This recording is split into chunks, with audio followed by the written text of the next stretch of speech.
Hello, nhớ dùng nữa, nó tuột phun giấy rồi nhung nào nữa. Bác chú ơi, trong có chút khi Ta kia.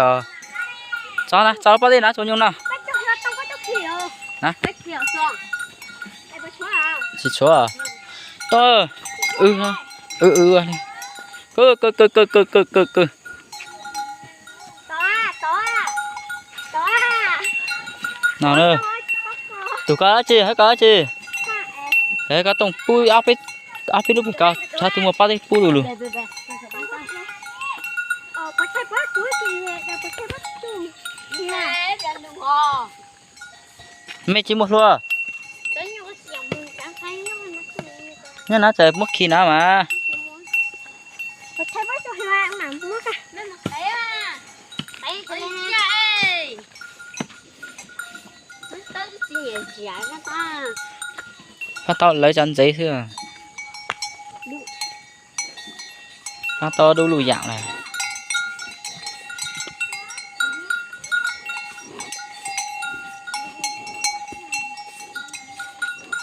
Cha tặng.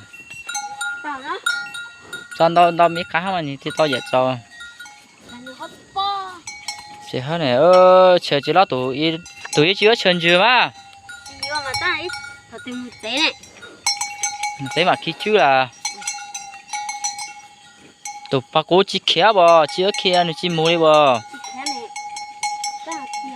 Bây giờ khi Dạng chưa ba là khé. Còn nó bọc quá là nhiều nhiều. giờ cái mẹ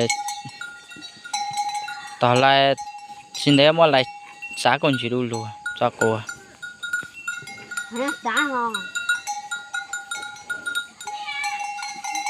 Plea tao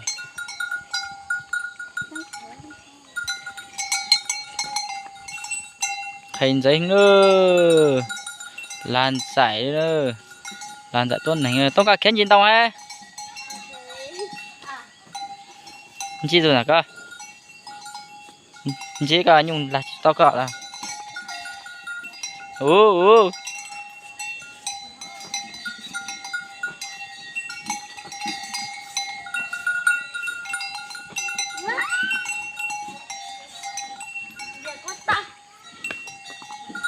có thấy cháu cúc của bé nè Cái này không xe hả? trái cái to ít khăn trái chọn giấy mình chế à là con tao uyên tao đó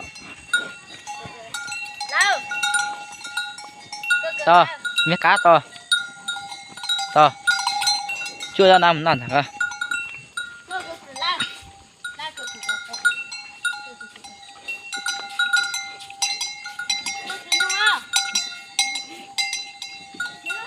tụi lai kia được